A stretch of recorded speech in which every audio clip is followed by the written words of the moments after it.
한미 정상회담을 위해 1년 반 만에 출국길에 올랐던 문재인 대통령이 3박 5일의 일정을 모두 마치고 귀국길에 올랐습니다. 청와대 취재하는 정치부 조창 기자와 이 뉴스 추적하겠습니다. 조창 기자, 문재인 대통령 이번 방면은 유달리 경제 관련 행사가 많았습니다.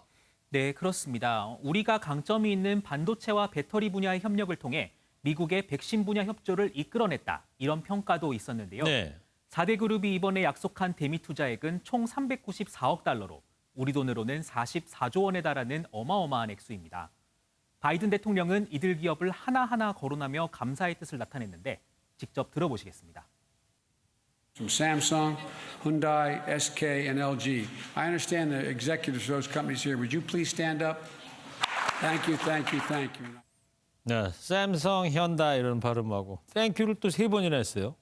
네, 구체적으로는 전기차 배터리 사업을 하는 SK이노베이션과 LG에너지솔루션이 약 1조 4천억 원을 들여 배터리 투자 확대에 나설 계획입니다. 미국 어디다 투자라는 거예요?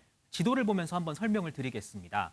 SK하이닉스의 경우 캘리포니아주의 실리콘밸리에, 그리고 삼성전자의 경우 텍사스주의 오스틴 공장을 증설하는 방안이 유력한 것으로 전해집니다. 네. 그리고 현대자동차는 엘라베마주, LG에너지솔루션은 테네시주, 그리고 SK이노베이션은 문 대통령이 오늘 방문했던 조지아주에 투자를 계획하고 있습니다. 네, 지도를 보니까 한눈에 다 들어오네요. 그래서 이제 마지막 일정으로 조금 전에 얘기한 대로 조지아주 SK 배터리 공장도 이제 방문을 했는데 문 대통령이 애틀란타 총격 사건을 이 자리에서 언급을 했죠. 네, 맞습니다. SK이노베이션의 공장은 지난 3월 총격으로 한인 4명이 희생됐던 애틀랜타에서 약 100km 정도 떨어진 곳에 있습니다. 네. 우리 교민이 10만 명이 넘게 살고 있는데 이수혁 대사가 희생자의 장례식 등 현장을 한 번도 찾지 않아 논란이 일었는데 문 대통령이 직접 위로에 나선 셈입니다. 고인과 유가족들에게 깊은 애도를 전합니다. 인종 정오 범죄가 일어나지 않도록 한국 정부도 미국 정부, 한인회와 긴밀히 협력하겠습니다. 문 대통령은 지난 20일 펠로시 하원의장을 만나서도 이 문제를 꺼내 코로나19 혐오 방지법 등 미 의회 차원의 노력을 지지한다는 뜻을 밝혔습니다.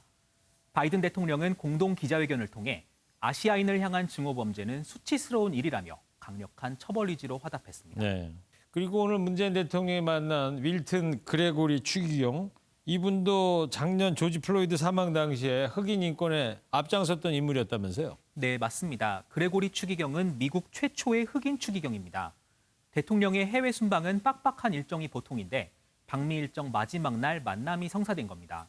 아무래도 디모테오라는 세례명을 가진 문 대통령의 의중이 반영됐다고 볼 수 있을 것 같은데요. 네. 이 자리에는 손수레 십자가가 등장해 눈길을 끌었습니다. 어떤 십자가인데요? 지금 사진에서 보시는 것처럼 동대문 시장에서 노동자들이 끌던 손수레 중에 나무 부분을 이용해 10개의 십자가를 만들었는데 그중 하나를 선물한 겁니다. 네.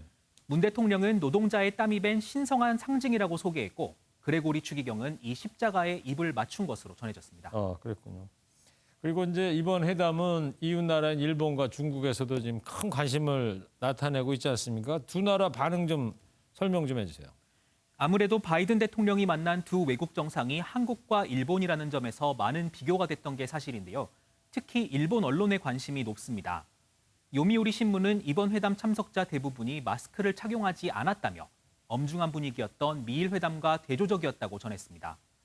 스가 총리가 햄버거를 앞에 두고 바이든 대통령과 2m 정도 떨어져 앉은 이 사진 많이 보셨을 텐데요. 도쿄 신문은 점심 식사도 졌다라는 소제목의 기사에서 한국이 햄버거 이상의 대우를 요구했다고 한다며 시세머린 평가를 하기도 했습니다. 네. 햄버거 점심 거리가 좀 길긴 길군요. 중국은요? 반면 중국은 한미 공동성명에서 대만과 남중국해를 언급한 건 내정 간섭이라며 날선 반응을 보였습니다. 앞서 미일 정상회담에도 같은 표현이 들어있었는데 당시에도 중국은 국제관계 기본 원칙을 심각하게 위반했다라며 맹비난했습니다. 다만 중국이란 단어가 4차례 들어갔던 미일 회담 때와 달리 한미 정상은 중국을 직접 언급하진 않았던 만큼 중국 정부 차원의 입장은 아직 나오지 않은 상태입니다. 네. 자, 이제 1년의 임기 남았는데요. 한반도 평화 프로세스의 불씨를 되살릴 수 있을지 지켜봐야 될 것 같습니다. 조창훈 기자였습니다.